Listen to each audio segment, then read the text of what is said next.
Alright, I'm going to do a recording. It's a little bit weird because I'm actually using the previous video to do a deck by side-by-side comparison just to hit you with the changes from then to now. So two planes have come out of the deck. One became a Caracas. The second one actually became a Disrupt, with the thought that I can use Disrupt to dig a little bit further and do exactly what the card's named at the same time, hitting my land drops that way. Meanwhile, I'm trying -1 Sylvan +1 JVP as my only creature. Jace, of course, no good, not so great if you have already got your Humility in play, but you're probably winning or won at that point, and having another blue card to force with is just fine. Meanwhile, though, if it flips, it's immune to the Humility, and it doesn't matter. And early on, it can dig for lands pretty quickly. So, while providing potentially a little bit of defense, on the other hand, Sylvan's very, very good at digging, but causes you to lose life against the aggro decks potentially. So, I don't know which one is better. That's why I'm trying out the JVP. Also, it gives my opponent one single thing that they can target with removal, which on one hand is bad. On the other hand, then they have to ask themselves, do I cut all my removal or do I leave some in for JVP? Or heck, sometimes it just won't even come out and they won't even know that a card is in there. Anyway, so in the 3 slot, I had Recoil and later changed from Recoil to Pernicious Deed, and holy smokes, has that been great. The Pernicious Deed has been phenomenal. It barely affects his deck at all. A flipped JVP will not be affected by Deed. A flipped Escanta will not be affected by Deed, which is the other thing. If I can flip a Jace versus a Sylvan, which would just die to a Deed. So that's the other kind of interaction that I like there. Typically, if you're at 4 and you've got these cards down, it's not going to matter. Any of the Planeswalkers are not affected by Deed, although their tokens can be, so keep that in mind. But one heck of a great card, just catch-all, board clear, especially these days where you see lots of tokens out there and you see lots of one-drop threats out there. Finally, in the sideboard, I made an adjustment that was very important. So I'm going to go ahead and open up my sideboard here. Previously, I had Energy Flux. I replaced it with Stony Silence. This has been totally superior. Stony Silence has 0 effect on this deck whatsoever. Does nothing to you. So it's just, I feel, an upgrade. It could be Null Rod, which you could then play off of any color. But I think Null Rod's a little bit more vulnerable to removal. I think artifact removal is a little bit more popular, so you see like Abrades and stuff out there.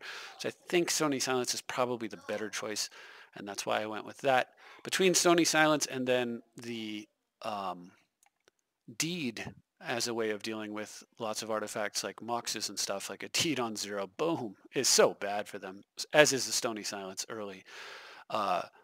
This deck's doing a little bit better. So how much better? Well, I don't, not perfect, but I had these games against C. Gomez. It's C.G. Gomez, C. Gomez. I'm not sure if you actually are watching. Comment, please. This is a fan of the channel who came with some strong decks, got a win against me, and then never had a single match where a win was not obtained against this deck, although I did manage to win the set. I also have a couple games where I played against, these folks here with the previous version of the deck. So as you'll see, it's kind of crafting itself as we go. And I'll start with the losses against Foxhound 146 first thing in the morning. So game 1 loss. All right. I was trying some wacky stuff, and I'm facing Goblins here. There's a chance I could get in this game, maybe. Unfortunately, it doesn't look like it. I go ahead and take out their port in case they're stumbling on mana by any chance. But instead they've got a Vial, so this situation's pretty dire pretty fast. Another port, a War Marshal, Vial on 1 is bad. This is just not winnable, I don't think. I port them instead of AK, which very well could have been wrong as well. I leave Skirk in play because I was thinking about it, and although I kind of want to plow here, I'm afraid of something with a bigger punch, like the Goblin whose attack power is based on the number of Goblins. So I do not do the plow here. Instead, my opponent goes and gets War Chief. That's a good target, so I'll wait on that. I don't strip the Badlands away. My opponent, there's Pile Driver. That's the card I was trying to think of. It's just my opponent's not bricking and just totally overwhelming me. I can take out Pile Driver here so that I can survive for a turn, but there's no purpose to the survival. Like, I'm not going anywhere with this. So yeah, I mean, I'm going to try, but yeah, this is just hopeless. Hasted, unlimited mana, free creatures. I can't counter anything. And then to top it off, my opponent hits Ringleader, and that's it. I scoop. So we go to game 2. I sideboard. And this looks like it should be good against Goblins. Really, this hand is, well, okay, that made it a little bit worse, or a lot worse, depending. Cavern of Souls is going to be a real problem for me. So I'm going to Hydroblast the Lackey and try to brainstorm, and I find a Wasteland, but I don't have double blue. How horrible that is for me. All I would need to do here was to have hit an island, and then I think I'm in this game, right? Nope. Even if I hit an island, not in the game because of Cavern of Souls. What are you going to do? Well, what am I going to do is, I think you're going to get the idea, but I think at the end of the game I have nothing but counter spells in my hand. I mean, we'll play it out here, but it's basically hopeless. I'm going to go ahead and try to nerf their cards a little bit, but opponent's now got War Chief running and a Pile Driver. I'm trying to, get into their hand a little bit so that I can try to recover, via card advantage, since I'm not going to be able to recover any other way. And Ringleader right on time. There's just nothing I can do here. I can't, I mean, counter, force. Cavern of Souls says, nah, we're not playing that game. So classically, Goblins was a very tough matchup, but with Cavern of Souls around and Vile to assist, it's gone from very tough to extremely tough, extraordinarily tough. However, I do feel that I can be fine. I didn't hit any of the key cards like the Engineered Plague that would have made a huge difference. I didn't find, a moat or anything like that. If I do, and I don't play the early Wasteland games, then I think the Goblin match is fine. I've got 4 Swords of Plowshares and 4 Hydroblasts, right? In general, I'm going to be okay, but it didn't work out that time. So we just move on to the next game. I'm playing Julian M here, and I've got a very keepable hand, especially when my opponent makes no play on turn 1. I have no idea what's going on other than Reanimator, perhaps. Well, and that may be the case, but I'm going to, or they're playing like maybe Storm. When my opponent draws and does nothing, I'm thinking Storm. They're just like 1 mana away from going ballistic, but they don't have time and they just scoop. So an uneventful game. Unfortunately, I didn't actually get to see what it was, and my opponent didn't jump into another game with me. So next I played Lazy Prophet, and this was a best of 3. And okay, so I've got an acceptable hand here. It's not stellar, but it's got early Azcanta, and that's always good. And it looks like my opponent, at first I'm assuming lands, although I probably shouldn't because they went basic forest. I should probably be assuming green-white. But you can see I still have the plains in here instead of the disrupt. Of course, the other card would have been Caracas. It is good here because of the Wasteland, but I would have much preferred a disrupt there. Obviously, I think it's obvious.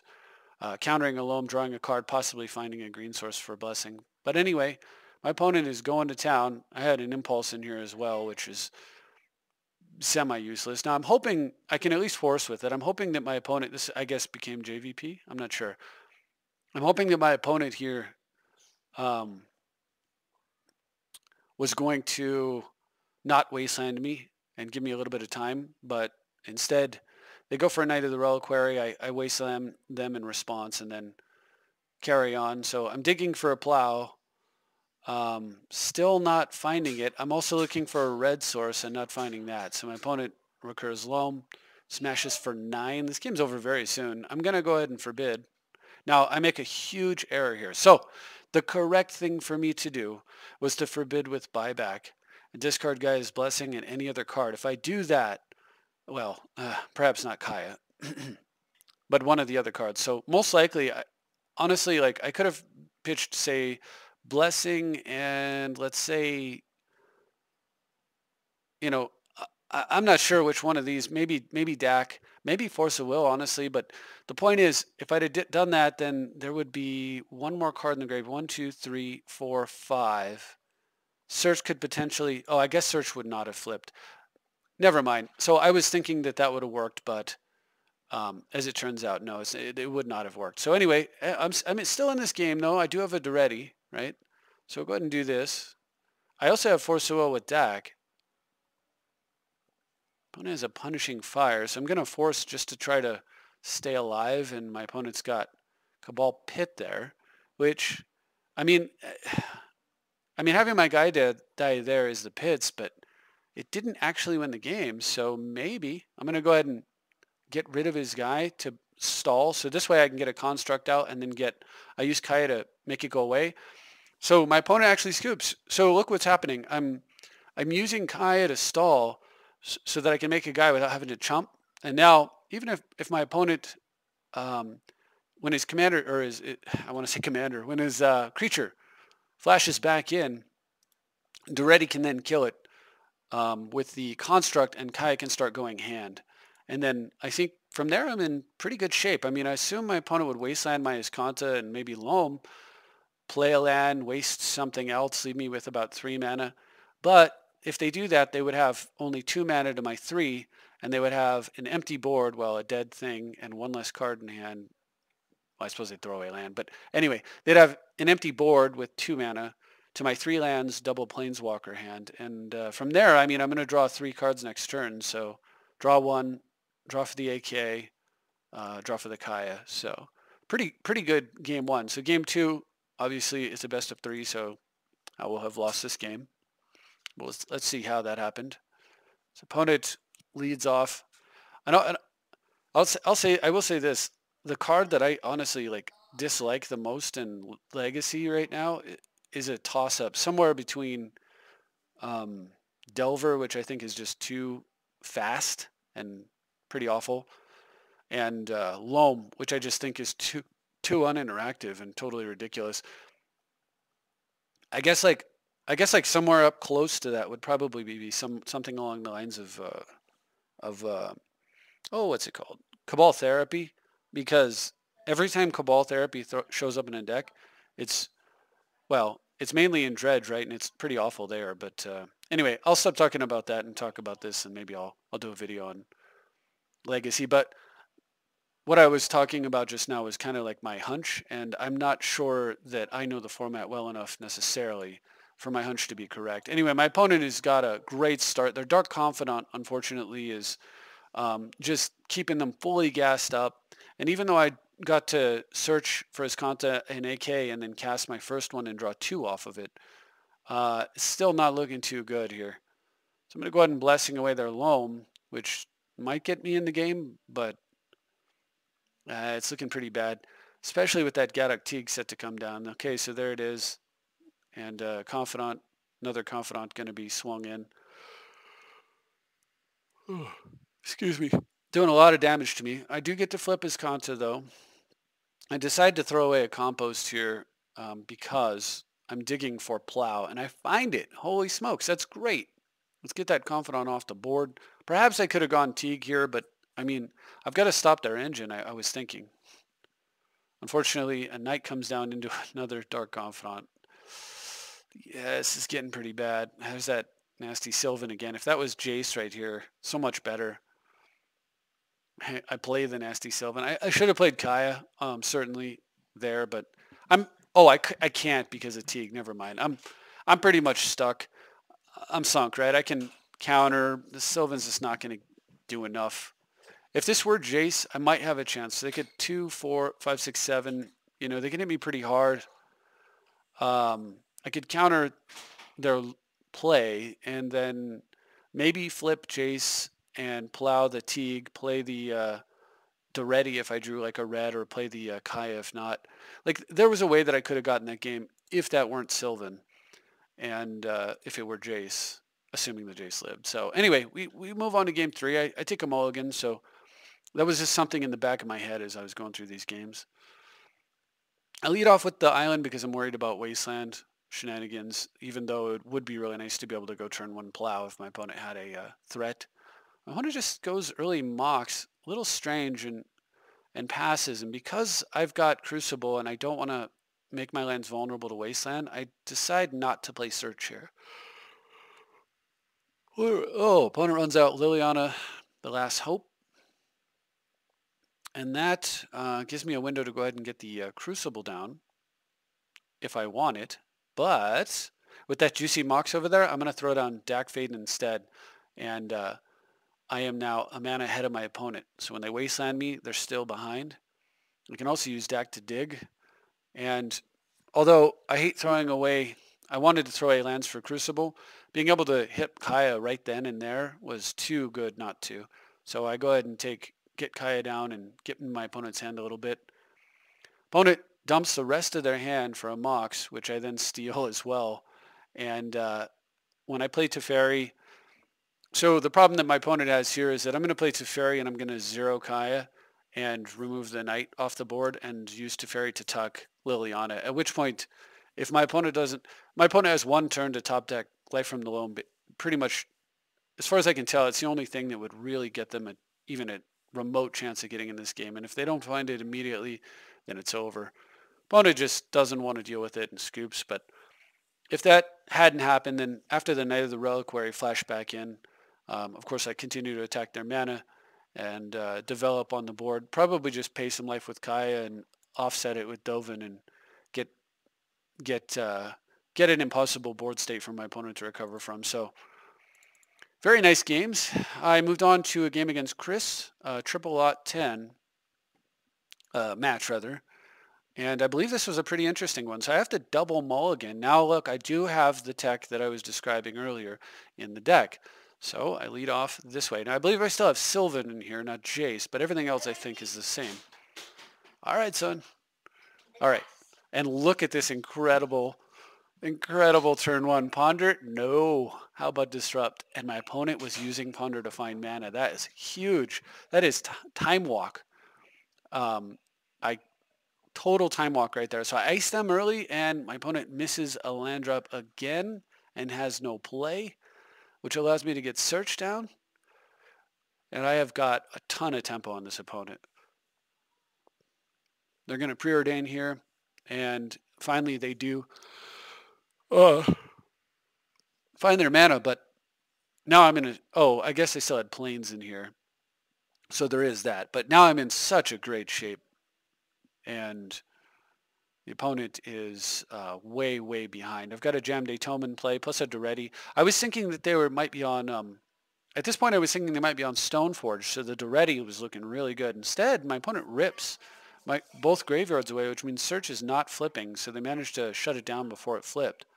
I get rid of a Plateau and then find a Kaya and say, geez, I wish I had a Plateau.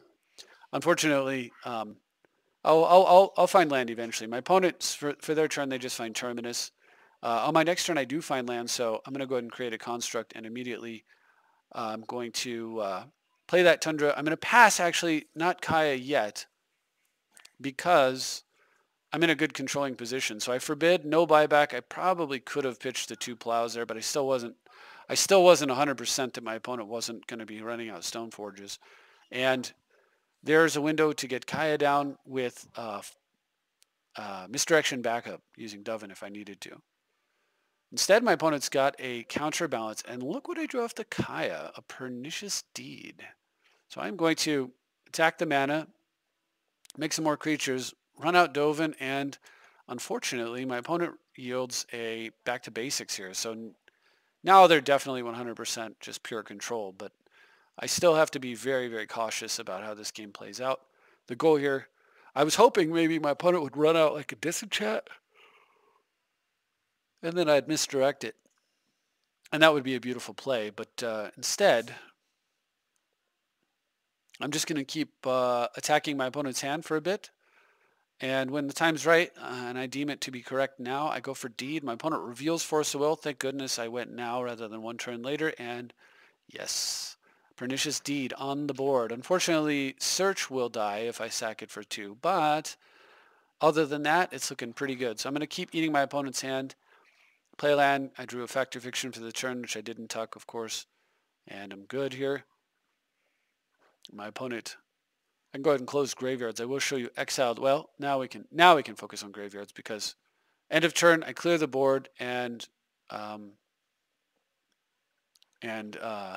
do nothing else because I've got plenty of mana for counters. I want to make sure I win a counter war if one is going to be fought. So we can stop looking at all these cards because that's gone.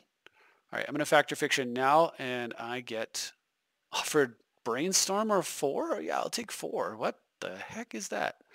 All right, anyway, I'm going to go ahead and Blessing in all of the will, the Force of Will, the Factor Fiction, and I don't remember what the last card was. I think it was a hard counter. Yeah, I shuffled those back in.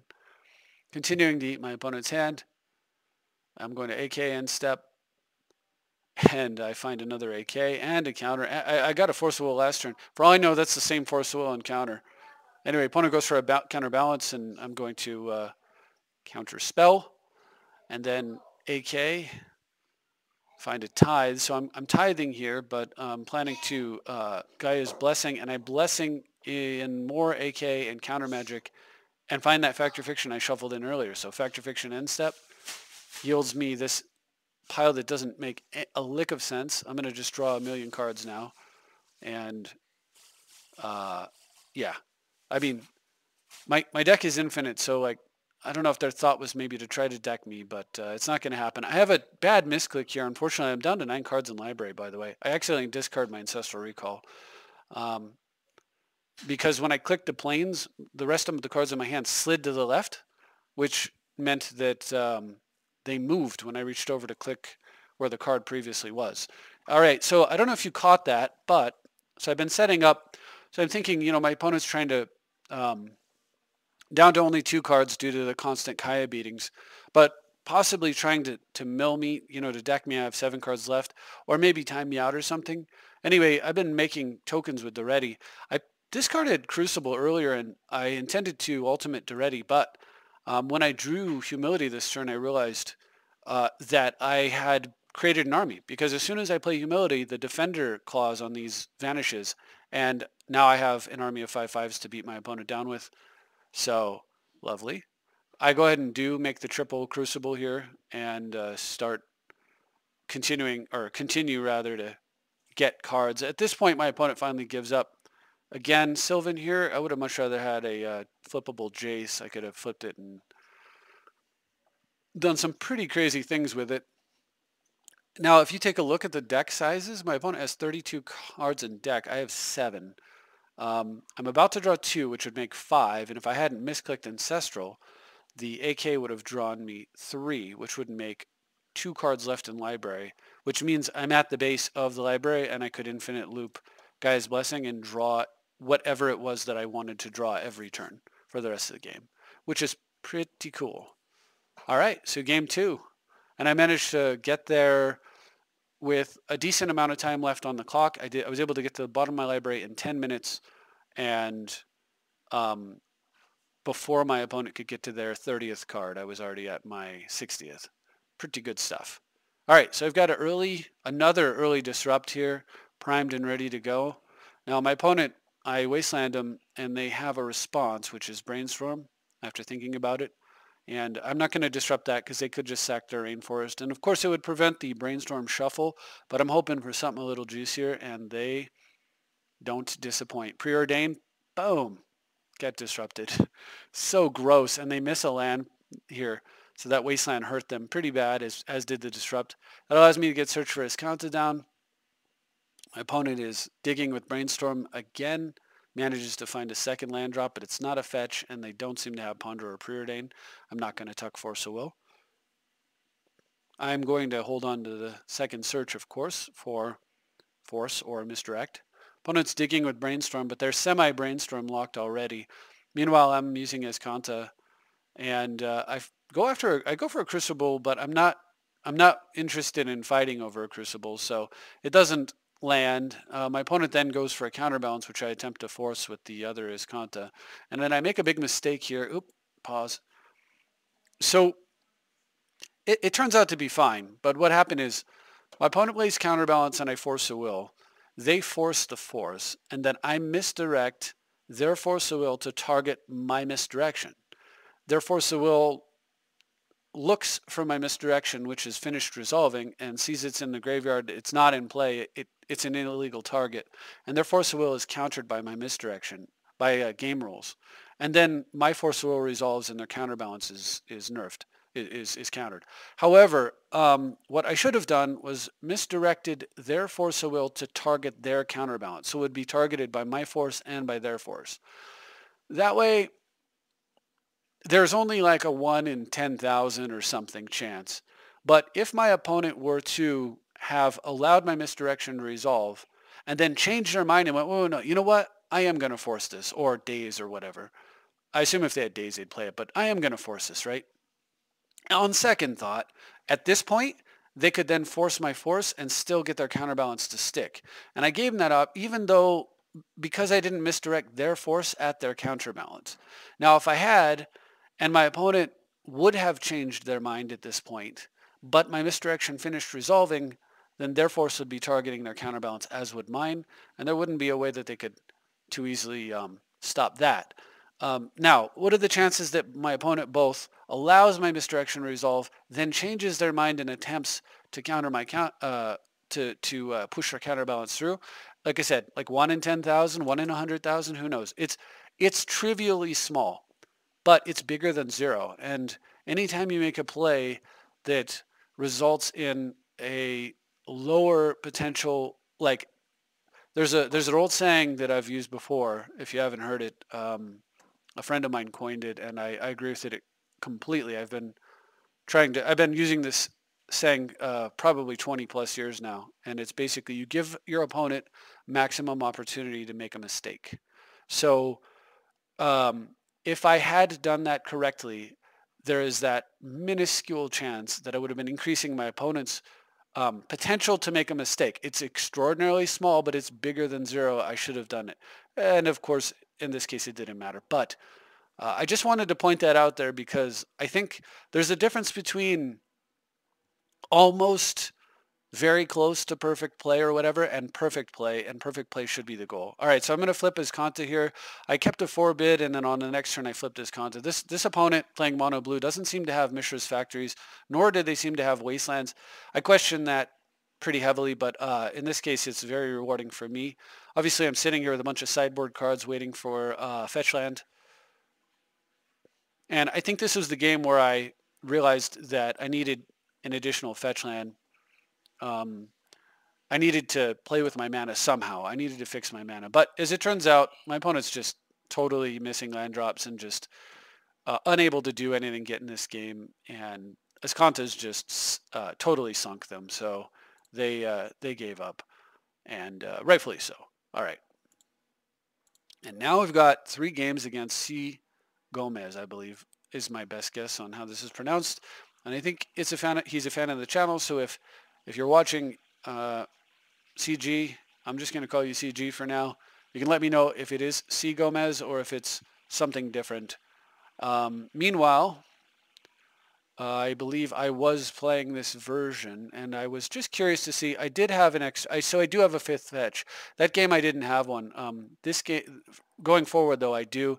The 5th fetch land is a Scalding Tarn because out of the sideboard you want additional ways to go get red mana. But I think it's pretty important. I could also actually see a case made for Mana Confluence as a land that's very good for just, smoothing out all the color options with this deck. So you can go first turn Swords to Plowshares off the Mana Confluence, and then a couple turns later play a Pernicious Deed off of it or something. But I think I like the fetches a little better, and 5 feels good. So the first set of games, I was playing against CG here. I lose the match, and then he changed decks, and then he changed decks back to the original, and we just have some very interesting, exciting games. So this should be a lot of fun, hopefully. But I do put up a good game, I think, most of the time. I also make a huge misplay. I make small misplays in each of the games, which I'll try to point out. And those tiny little misplays have second and third order effects that ripple down the line. And like 5 turns later, I've had I've been unable to make my mana work correctly multiple times due to the misplays, and it cost me the game. So right now we're fighting a little battle, and that little battle is, can I, all right, here comes the first misplay. And this little fight is like whether or not I can get on the board. So my opponent's going to Stoneforge. He fetched, CG fetched a Batterskull, so he's going to get that into play. And then my situation here is I've got Plow and Dak, and I don't understand how this is going to work. And so I make a huge, well, it turns out to be a huge error. It's a game-breaking error, right? So what I needed to do here was take the damage here to hide my Flooded Strand from Wasteland. And then end step, plow the germ. I needed to plow the germ there. And then on this turn, I would flip Azcanta and then steal the Mox, leaving my opponent with just the 1-1, the 1-2. If I had done that, I'd have, I could also waste my opponent's Savannah simply to slow him down. Now, Dak Faden would be dead, but it'd be dead to a 1-2, and I would have lots of mana in play. Instead, I gained control of the Batterskull, and the Batterskull does not say, it gives lifelink to the creature. It doesn't say, and whenever it deals damage, you gain life, you gain that much life. If it said that, then as the owner, every time the Batterskull hit me, I would take 4 and gain 4, and it would be fine. But because it says lifelink, it's giving it to the creature. My opponent still controls the germ, and he, as he points out, and then he beats my face in with the germ, who's borrowing my equipment. And since I don't have any creature to move it to, I can't stop it. About the best thing I could do would be return it to its owner's hand, but if I do that, then I've undone the theft of it. So ultimately, I just messed up pretty bad. I should have plowed the germ, stole the Mox. I could have kept him off mana for a while, used counter magic to stop the loam for a good portion, start flipping his Kanta, and perhaps had a chance this game. Use his Kanta to dig for a plow for Terravor, for example. So that was painful. All right, so game 2. Great hand. I'm going to lead here and pass. Opponent led off with Mox Simon last time, which was a bummer. Another Mox. This is rough. Into Loam. Loam is really, truly the card that I hate the most. I truly despise Loam in this format. In any format. I've hated the card ever since it was printed, though, but I've advocated for it to be banned in Commander, and in fact, I think every format it's in. I don't like Ancestral Recall with buyback that can't be interacted with barring sideboard. I think that's a little OP, or maybe even a lot OP and fairly dumb. But I do have to deal with it, and fortunately, at least I have, blessings in this deck. So I'm gonna plow the Stoneforge there, and then I opt not to blessing the Loam. I instead play Pernicious Deed here. And my opponent does attack my mana a little bit, which I think is correct, but I'm trying to get that as Kanta flipped so that I can deed. Now I'm going to plow, or I'm going to blessing, and I miss a land drop, which that's pretty painful. And it means that Knight is going to be able to attack more of my mana because he can exchange one of his forests or plains for a Wasteland. Very bad news. Okay, but I do have deed, and fortunately, now the fact that that germ is an independent creature, it's going to play in my favor, because when I deed for 3, the germ dies, even though the Batterskull lives. So it's a ways away from battering my skull, and that buys me a lot of time. Now, the follow-up of Knight wasn't too great there, but I do have a Duretti on my side to follow, and I drew a Force of Will, so this is pretty nice here. And you can see how important the Azcantas actually are in this deck as mana sources often enough. All right, so I'm just going to chomp. My opponent's got a Scroll Rack, but only 1 card in hand. So things are looking really good for me.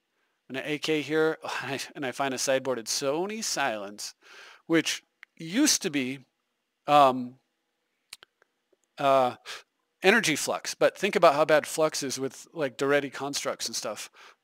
And Sony Silence here is just fantastic. So now my opponent's down to just their regular draws, no more Scroll Rack shenanigans, and I've got board control.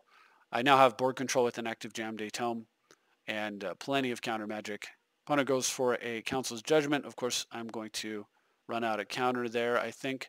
I end up digging first to see if I want to. I'm gonna force with this Kanta, and I'm only doing this because I want to stop having to chump, and I want to start.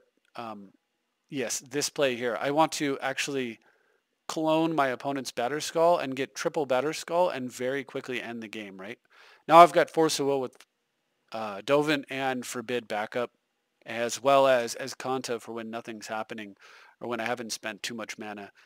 This game's over. I'm going to bash in.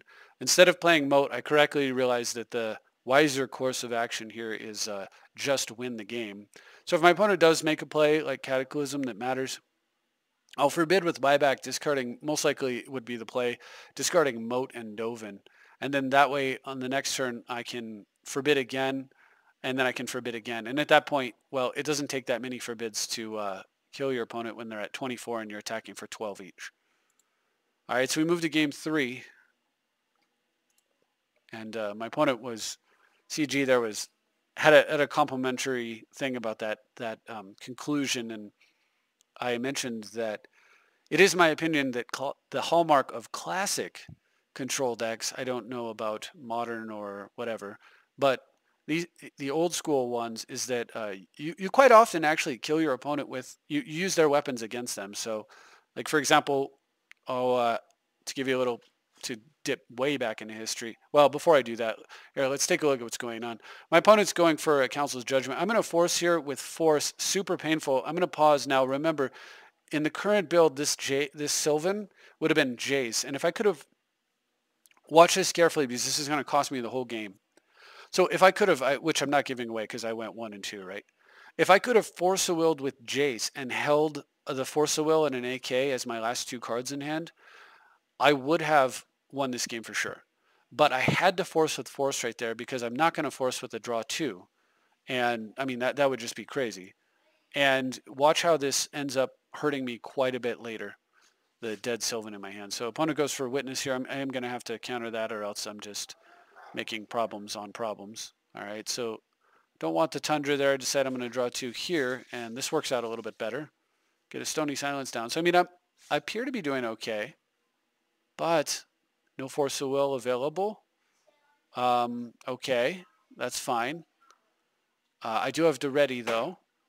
Now, if this were, again, I would have had a Force of Will in hand. This would be gone, and right now I would have Force Escanta. Instead, I don't. I don't have Force Escanta. And what I do have is me losing the game. My opponent with an empty hand top decks, Cataclysm. No Force of Will available. And this game is pretty over. Yeah, I'm missing land drops. I'm going to die with that stupid Sylvan in my hand. I get a tithe there, but I don't use it because I realize correctly, I think that I have to draw Plow to be in this game, and there's a chance my opponent plays a land and gives me a better tithe, so I go that route. And no Plow. So Sylvan being Sylvan cost me that entire game rather than being Jace. All right, so I switched it out and I put Jace in, and we play again. And this time my opponent's playing a different deck. So he comes at me with a, I don't know if this is his own creation or not, but it's certainly quite interesting. Again, I don't know Legacy that well. I just know what experiences I've had since I started playing this deck. But my opponent's got early Chains of Mephistopheles. So I'm going to draw in response, find it to Teferi, and then I draw, well, nothing useful, but I get a Dreddy down. So I'm going to go ahead and play the Dreddy and pass. Well, the land was good. The red was good. And then my opponent goes Vindicate on Duretti. So I misdirect using Teferi to kill their chains and top deck this. And I'm like, oh man, I wish I had let them have that. Because right now I would be able to DAC targeting my opponent and just wreck the, well, you know what? I'll be honest. Actually, it's not that great because the chains, it doesn't actually make them discard. It doesn't do as much as you think it would. What it would do is they would discard, draw. So actually it would allow them to fix their hand. So, you know what? I was thinking about it at the time, like, oh my gosh, that would have been so insane. But now that I think about it, it actually wouldn't. I actually put together a deck that was designed around Dack Fade and Chains, and every time I would get the combo out and lose. But anyway, here I remember I made a big mistake. I let my opponent get 2 counters on their jitte, and I think it ends up hurting me pretty bad in this game, but we'll see. So I'm going to set on a counter spell here and pass. Opponent goes for Vindicate. I don't know what they're targeting here, but whatever it is, I don't want it to happen. They're down to 1 card in hand, so draw an AK, finding 2 cards, Kaya them, find another card, Dak for 2 more cards, play a land and Blessing. Go ahead and do ready and pass. Remember, I own the jitte, so that's why he's not swinging. And at this point, my opponent scoops. Because if they attack, they'll get the counters will go on the jit, a trump block or whatever. But then I'll control it, so that means I can shrink the zombie or gain life or do whatever I want with the counters, which is no good for my opponent. So that was game 1. So they're playing black-white value town, I guess. And opponent leads with Leyline in this game, which I believe this one also had a mistake that ends up being like a cascading problem for me down the line. The first problem is Leyline. The second is Confidant early. I remember what it was. So I sideboarded out Swords to Plowshares because I didn't see any single target that really mattered in the first game, and I only saw things that I could deal with mass, like tokens. I'm not going to Swords to Plowshares a flyer or whatever. That doesn't seem very good. And then, this is the important one. On this turn, I play Plateau. I don't know what my brain was doing. Instead of Scrubland Deed? Yeah. And that right there, I don't have the Deed in play. And so my other option right here would have been hold on. But I can make up for it by going on this turn, Scrubland Plague, naming humans, kill both of these things, and then my opponent stops drawing. And I guess I wanted to play the Jace last turn, but regardless, Engineered Plague on humans will take these guys out, and my Jace incidentally will live, which is another nice little interaction there. The fact that it has 2 toughness is pretty important. Anyway, but having said that, I don't know what I'm doing. I play Wasteland. Now, if I had played the Swamp last turn for Deed, then I would have the Swamp, and I could waste here and play Plague. And I honestly think that in my head, I had that line. Somehow in my head I had it that I had a Swamp in play because I meant to play the Deed last turn. So because of that, my opponent is able to, because I didn't Plague here, my opponent is able to kill my creature and force me to chump block basically because it's going to die anyway to Jitte. So now I get a moat down and I'm trying to, I'm trying to win with that Dark Confidant. My opponent hits lands there, so that's not going to work right now. Goes for Vindicate on moat. Clearly I have to force that. This time I force with the fairy, not with the other force. I finally get a Deed down just in case, because my thought is that trying to win with Dark Confidant, but my opponent reveals a land tax there, then finds a Mox. And if I needed to, then I could activate Deed for 4. So I let the Confidants hit me and then pass.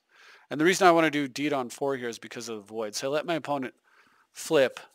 Maybe this was a little bit too greedy of me to give him some more cards, but I was hoping I could get enough damage in there for a win.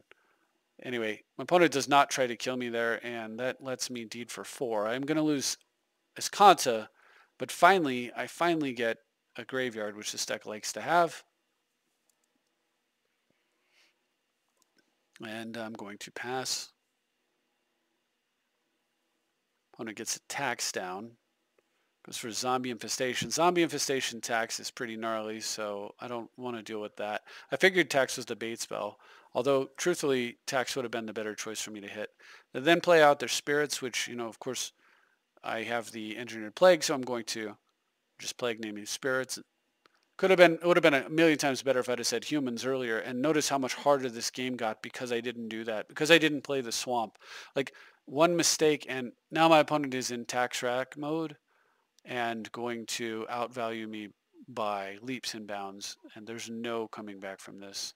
My deed is gone.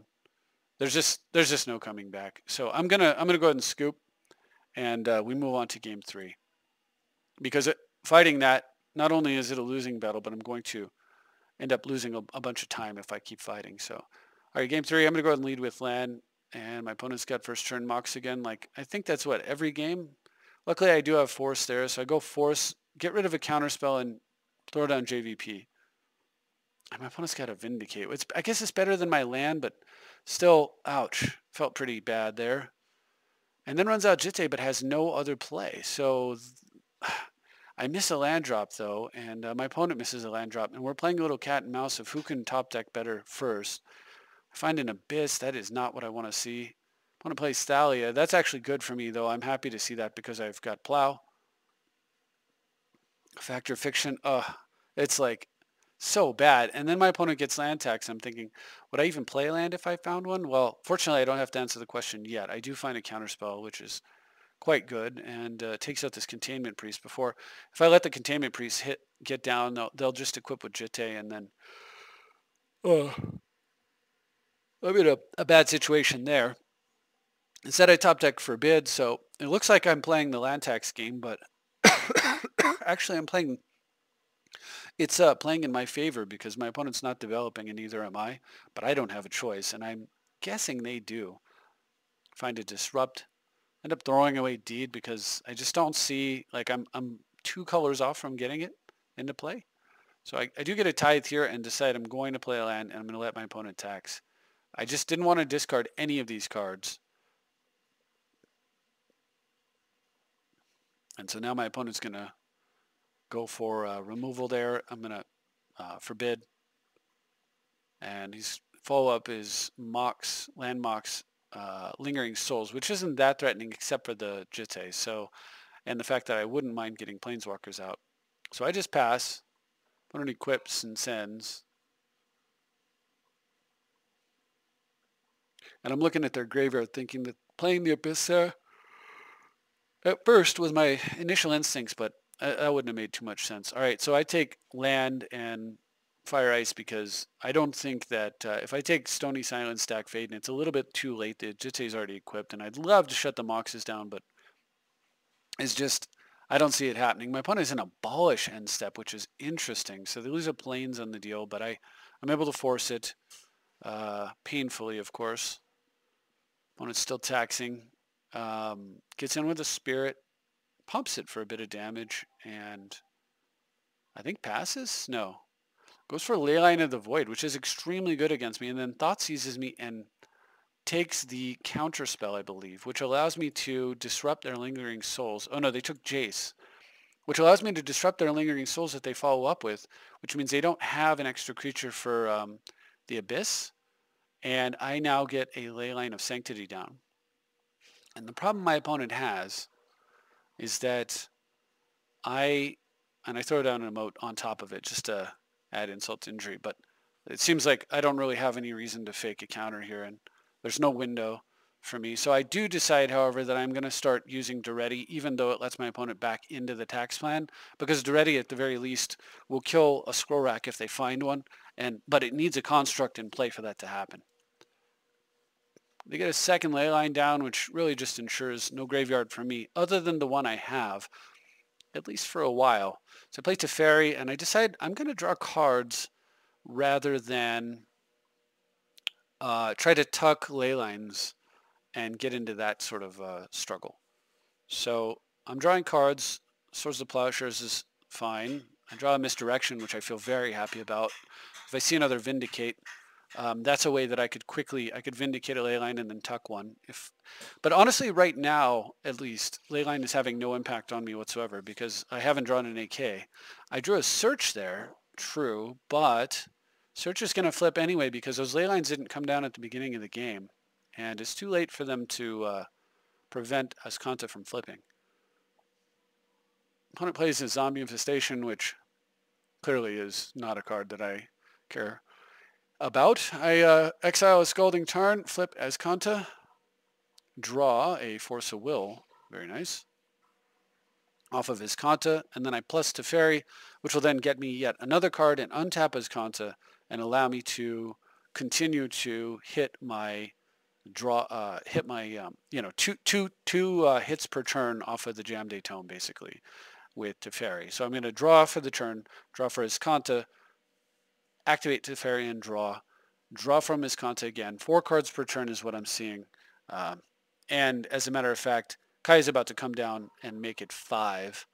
And this game is certainly over. My opponent gracefully concedes, and I win best of 3 there.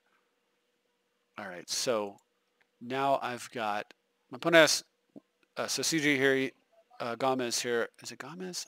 I wish I knew. Anyway, it says, hey, can we play one more set? And so we played best of 3, but now we're 1-1 on sets, so a tie-breaking set. I said absolutely. So we jump into it, and it is the deck that beat me in the beginning again. And I don't know that yet, so I'm just keeping a hand that looks good. And we'll see what happens. First turn, Mox Diamond yet again. Seems to be my opponent's favorite card, I'm thinking. I don't really know, but it is certainly got to be a card that appeals to them quite a bit. So opponent goes and gets Batterskull, as typically is the case. I'm blessing away their lands in case they have a loam. I don't want them to actually have an opportunity here to get some cards. I end up forcing a Stoneforge. I feel bad about it when I draw a Blau right afterwards, but especially losing a Escanta. But I was thinking about it, and do I want to be on the Escanta plan or the Teferi plan? And I decided I want to be on the Teferi plan. It's a stronger plan if it gets going, and I had a lot of land in my hand, and sure enough, it does. Tuck their Mox and talk about things that feel bad. So my opponent's in bad shape there. I'm going to Factor Fiction, and well, first I'm going to draw. I wish I had factored first, because what I'm hoping, of course, to find was an AK that I can throw in the graveyard off the Factor Fiction. But this will work. I'll take a counterspell. So now I am finished for the turn. Opponent's got Mox Diamond. I'm not going to counter it. I will counter it. That is Stoneforge number 3, I guess. So I'm going to Brainstorm and counter. All right. Was that Stoneforge 3 or 4? Yeah, 3. All right, so Teferi's doing what Teferi does, and I've got a Humility going. I go ahead and ice a Mox Diamond just to slow my opponent down, get a little tempo on that. I'm going to continue to take cards off of Teferi. I get a Dovin active.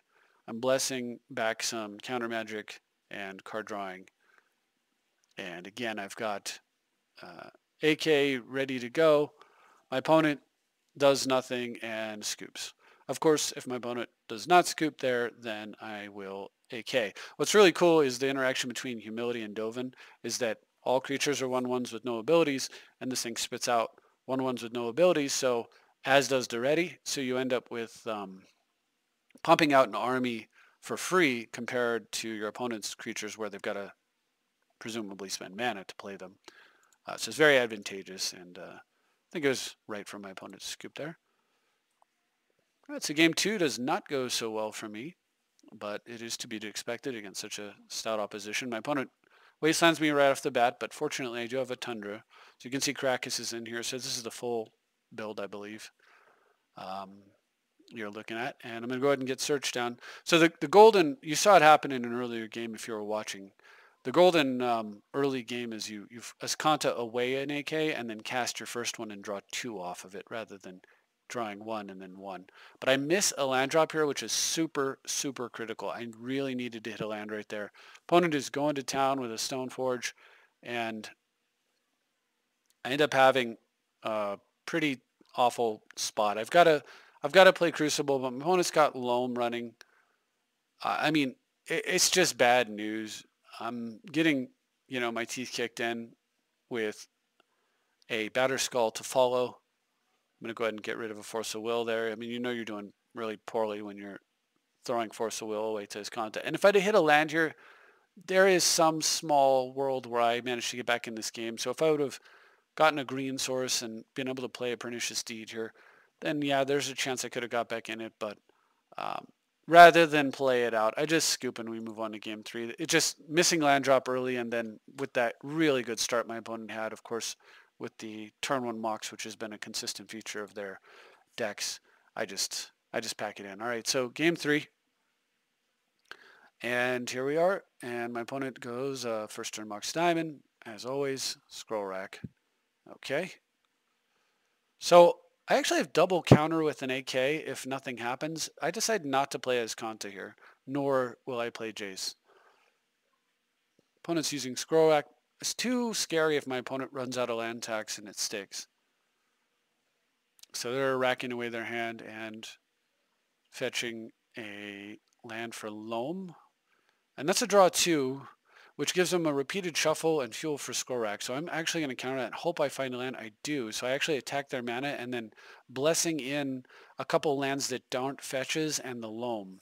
Opponent gets a Knight of the Reliquary out, but that's a threat, but not too bad of one. I get a third land and I've got a fourth land waiting off of the blessing. They go for Stoneforge. I'm going to counter that.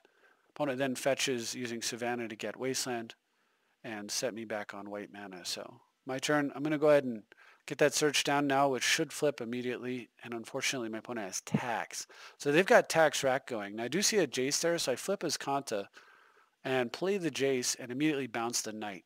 So my opponent has tax rack going for insane card drawing power, but is at least constrained with the amount of mana they have to spend. So they have lots of cards in hand, but you know, unless they hit many Moxen, it's going to be difficult for them to get on the board. Hopefully not killing Jace here, because I need a turn with it, right?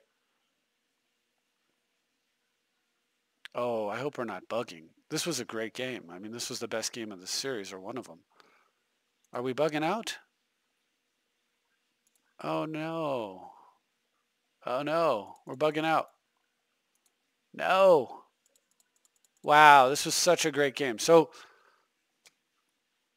wow, how disappointing. Anyway, I run the clock. Jeez, that's a real bummer there. I managed to keep my opponent's mana tight.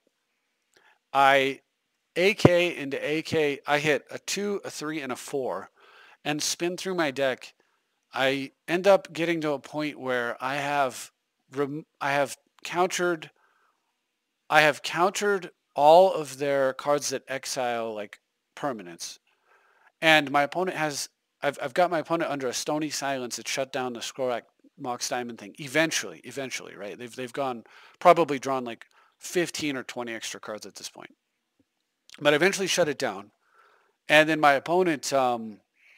And I'm being very cautious with my Planeswalkers. I'm actually phasing Kaya out, paying life to make her go away on turns where I don't have counter magic because I'm afraid of Cataclysm. But I have a Stony Silence and a Crucible out.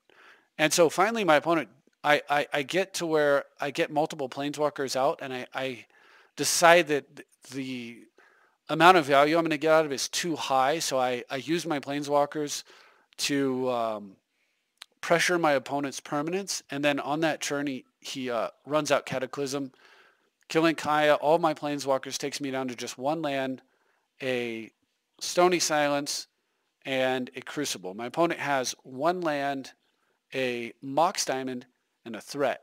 And on my turn, I remove the threat, replay a land from the graveyard. The next turn, I replay a land and I get like humility down or something along those lines. And then very quickly, so my opponent then Cataclysms again because they're using Loam to refill their hand and everything. Cataclysms again, sets the board state to the same position that it was previously, minus kills my enchantment, leaves me with just, I end up, can't remember if I kept Stony Silence in play or not, but basically Cataclysms again, resets the board. I do at least have my Crucible running, so I rebuild my mana. We fight a couple of fights over whether or not, we're going to get, depending on what's going to happen, who's going to get an advantage. When I just barely get an advantage, opponent Cataclysms a third time. At this point, I have like 9 cards in my library, and I still haven't found a Gaia's Blessing. I haven't Blessing to Blessing. It's been forever since I've seen a Gaia's Blessing, because I've gone through almost 40 cards now looking for just one blessing so that I can blessing my blessing as well as counter magic so that I can actually have that recursive power where I overwhelm, my answers overwhelm the threats in my opponent's deck just mathematically, right? Finally, like with almost no cards left, and after multiple cataclysms, at this point I think I've fought over 4 cataclysms, 4 exile permanents, a bunch of threats. My opponent's tax racked like for like crazy. It's been an amazing game. I get blessing, and I blessing, Dak Faden, and something else. And I my opponent actually has an active Shrorak at this point. They're down to about 4 or 5 cards in their library with about 1 card in hand. The blessing finds another blessing. So I blessing again with targeting the first blessing, and this time I target like Force of Will, Force of Will, Force of Will, or Force of Will, blessing, right? Something like that. And then I do find counter magic. So my opponent draws, and with 1 minute and 40 seconds on the clock, because this all just takes so long, concedes graciously, where I've rebuilt the board. I've got like 5 permanents. I've got all the enchantments locked down. Somewhere in there I had deeded for 1, killing Tax and Diamond, leaving my opponent. My opponent did have a Skrorak, like I said, but only a Skrorak. Which means that I can't deck them, because even if they have 0 cards in library and 1 card in hand, they can just keep putting that card on top of their library and getting nothing off the top. That's the way Skrorak works. It's not a draw effect. But the turn that my opponent conceded, the very next card I clicked draw a card was Dak Faden. And Dak Faden would have come down, and I had 2 ways I could have gone about it. I could have immediately stolen their scroll rack and then passed, or with my opponent having 4 cards in library, 1 in hand, I could have just plussed up Dak targeting them, which takes them to 2 in library, 1 in hand. They draw for the turn, they have 2 in hand, 1 in library. At that point it reverses, right? Then I target them with Dak Faden. They use scroll rack, put 2 back and draw 1. Put 1 in hand. Then they have to draw 2, the 2 in the library, and throw them away, leaving them with just 1 card in hand. During their upkeep, they scroll rack to put it on top of their library, and then draw for the turn. They draw the 1 card, and then on my turn, I plus Dak targeting them. Their scroll rack is tapped, and they lose. So I could have won in 3 turns at that point if I could have managed to pull it off in 23 seconds.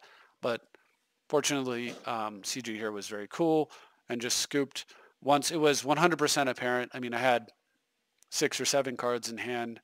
Opponent had 1. I had like 6 or 7 mana from the Crucible. I had the board completely locked down with a Moat Humility thing or something like that.